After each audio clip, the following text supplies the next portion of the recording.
السلام عليكم. بسم الله الرحمن الرحيم، والصلاة والسلام على أشرف المرسلين سيدنا محمد. النهاردة يا جماعة إن شاء الله هنتعرف مع بعض على الفانكشن، ونبدأ أول حاجة بمعنى الكلمة. لو رحت تترجم الكلمة هتلاقي ليها معاني كتير كلها بتأدي نفس الغرض: مهمة، وظيفة، عمل. وفي عالم البرمجة بنسميها دالة برمجية. المعاني ما تفرقش معاك في حاجة، أهم حاجة تعرف يعني إيه فانكشن وتفهم فكرتها وبنستخدمها إزاي وإمتى وليه وكل الكلام ده. قبل ما نتعرف على الفانكشن احب اقولك ان المبدأ الخاص بالفانكشن هتشوفه في لغات البرمجة باكتر من اسم. هتشوف حاجة اسمها سب روتين وروتين وبروسيجر وسب بروجرام وميثود. طبعا كل حاجة من دول هنتكلم عنها بإذن الله في رحلتنا لتعلم البرمجة، ومنها هتقدر تكون فكرة عنهم وهتعرف الفروق بينهم بإذن الله. تعالوا مع بعض نشوف الكود الخاص بفانكشن بسيطة جدا، كل فكرتها ان هي تعرض لك رسالة ترحيبية باسمك. هنكتب الكود الخاص بالفانكشن بثلاث لغات مختلفة عشان تشوف الفروق بينهم وتشوف فكرة السينتاكس اللي اتكلمنا عليه قبل كده، اللي احنا قلنا ان هو يعتبر الجرامر في اللغة الانجليزية او النحو في اللغة العربية. شوفوا معايا كده الكود الخاص بالفانكشن.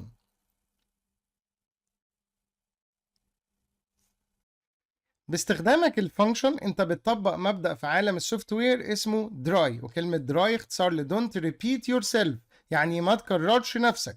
عشان تفهم يعني ايه ما تكررش نفسك اسمح لي اديلك مثال من لغة برمجة معينة يفهمك الفكرة. عندنا هنا مجموعة من السطور، كل سطر بيطبع رسالة ترحيبية لشخص ما باسمه.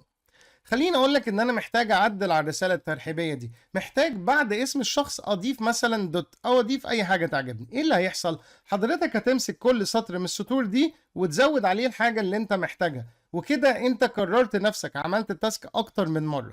تعالوا مع بعض نعمل نفس السيناريو ده بس باستخدام الفانكشن.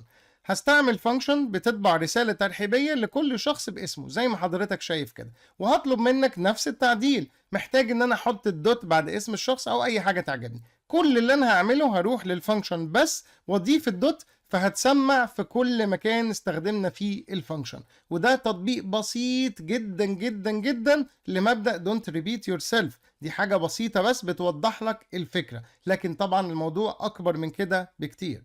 عندنا نوعين من الفانكشنز. النوع الأول بيسمى built-in functions أو predefined functions أو library functions، ودي بتكون عبارة عن الفانكشنز الجاهزة الموجودة في اللغة اللي حضرتك بتتعلمها. كل فانكشن ليها وظيفة معينة، بتشوف الفانكشن المناسبة لفكرتك أو للمهمة بتاعتك وبتبدأ تستخدمها. دي مثلا فانكشن بتحول كل الحروف لكابيتال ليترز أو حروف كبيرة زي ما حضرتك شايف، بتستخدمها مباشرة بتعمل المطلوب. النوع التاني هو اليوزر ديفايند فانكشن، ومن اسمها يوزر ديفايند يعني اليوزر هو اللي بينشئها وبيحط فيها التعليمات المناسبة للفكرة بتاعته وبعد كده بيبدأ يستخدمها. وهنا مثلا عملت لكم فانكشن غريبة شوية بتخلي آخر حرف بس من الكلمة هو اللي كابيتال أو حرف كبير. دي فانكشن بسيطة جدا بلغة بايثون، كل فكرتها ان هي تعرض رسالة ترحيبية باسم الشخص. تعالوا مع بعض بقى نشرح الفانكشن كومبوننتس او مكونات الفانكشن بتاعتنا.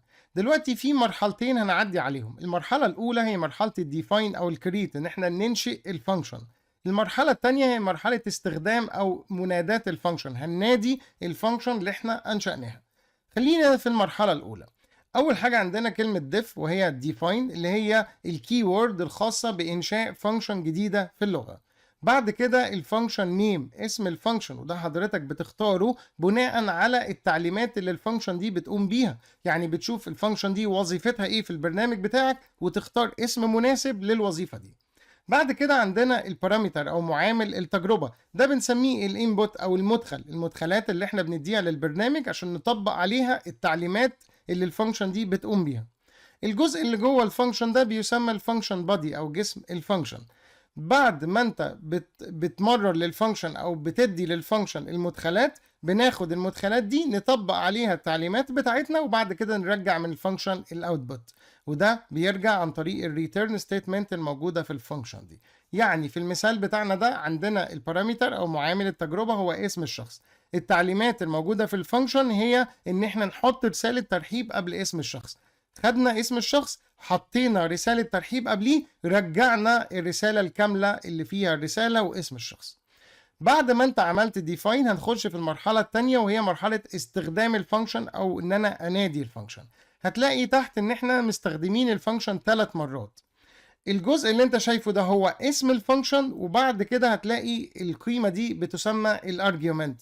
الارجيومنت ده هو قيمة البارامتر اللي احنا حددناه واحنا بننشئ الفانكشن.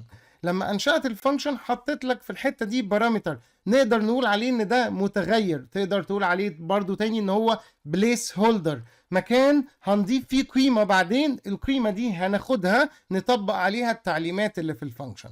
فلما تنزل تحت هتبدأ تلاقي ان احنا حطينا 3 قيم مختلفة، الفانكشن هتاخد كل قيمة فيهم تطبق عليها التعليمات اللي هي اضافة رسالة قبل الاسم وترجع لك النتيجة زي ما حضرتك شايف كده. ده مثال على نفس الفانكشن لكن بلغة C++. هتلاحظ هنا انه مفيش الكي وورد الخاصة بانشاء فانكشن، وهتلاحظ ان لغة C++ محتاجة ان انت تحدد نوع البيانات اللي هترجع من الفانكشن، وكمان نوع البيانات الخاص بالبارامتر، ولينا عادة كبيرة بإذن الله مع انواع البيانات. بس المبدأ هنا واحد، الفانكشن نيم موجود، البارامتر او معامل التجربة اللي هو الانبوت اللي بنديه للفانكشن، الانستراكشنز التعليمات الخاصة بالفانكشن هي بتقوم بايه بالظبط، هتاخد الاسم تطبق عليه ان هي تضيف له رسالة ترحيبية، وبعدين نرجع الرسالة الكاملة اللي هي الرسالة واسم الشخص. بعد كده بننادي الفانكشن وبنديها الارجيومنت عشان تطبق عليه الكلام ده. نفس المثال بالظبط بلغة جافا سكريبت. هتلاقي الاختلاف الوحيد عن البايثون اللي هو الكي وورد الخاصة بإنشاء فانكشن جديدة، هنا اسمها فانكشن مش ديف أو ديفاين.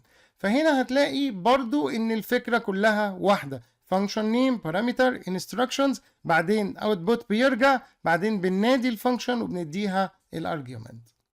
في فانكشن ممكن تكون مش بترجع حاجة عادي جدا، فانكشن مثلا بتشيك على ملف معين لو لقيته بتحذفه بس مفيش حاجة بترجع، وفي نفس الوقت الفانكشن دي ما بتقبلش منك بارامتر، يعني مش اجباري ان انت تضيف للفانكشن بارامتر. فانكشن وظيفتها تحذف ملف معين لو موجود في السيستم وشكرا، وده مثال عليها لتوضيح الفكرة. الفانكشنز اللي احنا جربناها في الفيديو بتقبل منك بارامتر عبارة عن قيمة اللي هو مثلا الاسم، وبناخد الاسم ده نطبق عليه مجموعة من التعليمات. عندنا فانكشنز بتقبل منك بارامتر عبارة عن فانكشن، ودي ساعتها بتسمى higher order function. الهاير اوردر فانكشن دي وظيفتها ان هي تاخد منك فانكشن ومجموعة من القيم، وتشوف الفانكشن دي وظيفتها ايه وتقوم بيها على كل عنصر من عناصر القيم دي. هديك مثال، عندنا حاجة زي الفلتر والريديوس والماب والفور ايتش وفانكشنز كتير. ناخد الماب على سبيل المثال. الماب بتاخد منك فانكشن وبتاخد منك array فيها مجموعة من الارقام. هناخد الفانكشن دي اللي هي كبارامتر نشوف وظيفتها ايه. وظيفتها ان هي تضرب الرقم اللي هتديهولها في 5، فتاخد الوظيفة دي تقوم بيها على كل عنصر من عناصر الاري، هتاخد كل رقم منهم تضربه في 5 وترجع لك الاري دي كلها بعد ما تطبق عليها الوظيفة بتاعتها. الفانكشن الكبيرة اللي بتقبل كل البارامترز دي بتسمى higher order function. وانت بتتعلم برمجة هتلاقي قدامك فانكشن جواها فانكشن تانية، ودي بتسمى nested function او الفانكشن الداخلية. ايه اللي يخليني احتاج ان انا يكون عندي فانكشن رئيسية وجواها بعض الفانكشنز الفرعية؟ ليه ما اخدش التعليمات بتاعتهم كلها واضيفها في الفانكشن الرئيسية واشغلها وشكرا؟ خليني اقول لك ان انت في التطبيق بتاعك عندك فانكشن اسمها get details.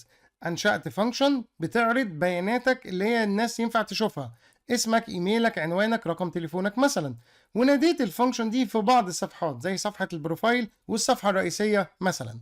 عندك فانكشن تانية بتعرض لك الرصيد بتاعك، يعني الفلوس بتاعتك الموجودة في الموقع، واخر تواجد ليك، اخر تواجد ليك في الموقع كان يوم ايه والساعة كام، وكمان تعرض لك الانترنت بروتوكول او الاي بي بتاعك. حلو كده؟ تمام. خليني اقول لك ان انت نويت ان انت تظهر جميع البيانات دي في لوحة التحكم. ايه اللي المفروض تعمله؟ هنا ممكن نعمل فانكشن اسمها لوجن بتشيك على البيانات بتاعتك وتشوف اسمك في قاعدة البيانات وتتأكد ان بياناتك سليمة، ولو كل حاجة تمام تبدأ الفانكشن دي تنادي باقي الفانكشنز، خصوصا ان هم مش شرط يكونوا 2، ممكن يكونوا 5 6 10 فانكشنز مثلا، كل واحدة بتعرض بيانات معينة في مكان معين في النظام. فبروح انادي جميع الفانكشنز دي عشان تعرض لي جميع البيانات دي في لوحة التحكم عندي. لو انا ما عملتش كده ومشيت بالطريقه العاديه المفروض اعمل ايه؟ هاخد جميع التعليمات دي اضيفها تاني في اللوجن فانكشن واعرض كل الكلام ده في الموقع برضو، بس انا هنا ما بقيتش اطبق مبدأ الدونت ريبيت يور سيلف، لان انا كده قررت نفسي. كتبت التعليمات بتاعه الفانكشن دي في الفانكشن الاصليه واستدعيتها في كام صفحه، وخدت التعليمات كتبتها تاني في اللوجن فانكشن في لوحه التحكم. لما احب اعدل هعمل ايه؟ هروح اعدل هنا وهناك. فانا كده عملت ايه؟ كررت نفسي وطلعنا بره مبدأ الدراي. عشان كده طبيعي ان انت تلاقي فانكشن جواها فانكشنز تانية. بعد ما دردشنا وخدنا امثله نظريه وعمليه، خليني اقول لك مميزات استخدام الفانكشن من اللي احنا قلناه. اول حاجه موضوع التكرار، مش هيبقى فيه دوبليكيتس خالص، مش هنكرر الكود بتاعنا، مش هنكرر نفسنا زي ما قلنا في المبدأ بتاع الدراي. الحاجة التانية موضوع الريوزابيلتي، الفانكشن بتاعتك بعد ما حضرتك انشأتها وبتعمل تعليمات معينة ممكن تستخدمها في اي مكان، ممكن تكرر استخدامها في اي مكان. مش بس كده، انا هزيدك من الشعر بيت ان انت ممكن تعمل اوفرلود للفانكشن، يعني ممكن تستخدم الفانكشن بنفس اسمها في مكان تاني وتطور في امكانياتها، تخليها تعمل حاجة مختلفة تماما رغم انها نفس الفانكشن بنفس الاسم، بس طبعا بتغير فيها حاجات معينة. ده بيسمى function overloading. تالت حاجة، استخدام الفانكشنز بيخلي التطبيق المعقد بتاعك يتقسم لخطوات بسيطة.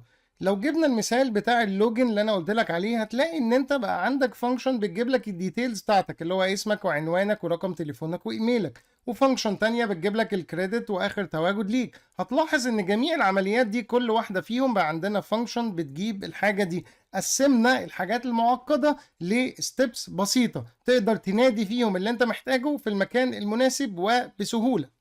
رابع حاجة موضوع الريدابيليتي أو سهولة قراءة الكود. عندي مجموعة من المهام في الابليكيشن بتاعي، أنشأت فانكشن بتقوم بالمهام دي كلها واديت لها اسم، الاسم ده معبر عن الكلام ده كله، فبقى عندي سهولة في قراءة الكود والوصول للي أنا عايزه. خامس حاجة هو تحسين عملية الديباجنج. استخدامك للفانكشن هيحسن عملية استكشاف الأخطاء عن طريق التريس، هيوصلك لاسم الفانكشن وللسطر اللي فيه المشكلة عشان تحلها. طبعا ده مش معناه خالص ان بدون الفانكشن مش هتوصل، لكن بيحسن بس العملية. هل كل فانكشن لازم يكون ليها اسم؟ وانت بتنشئ الفانكشن بتديها اسم عشان حضرتك تنادي الفانكشن بالاسم ده. ممكن في حتة معينة عايز اقوم بوظيفة معينة في الحتة دي بس، فبنشئ فانكشن بلا اسم بلا هوية اسمها anonymous function، هتقوم بوظيفة معينة في الحتة دي وشكرا، ومش هناديها في اي حتة تاني. هتسمع بقى anonymous function، lambda function، lambda expression، inline function. كل الفانكشنز دي عبارة عن فانكشنز بلا هوية، ملهاش اسم عشان حضرتك مش هتناديها في حتة تاني، وهي بتقوم بالمطلوب منها في المكان ده وشكرا. وده مثال عليها لتوضيح الفكرة.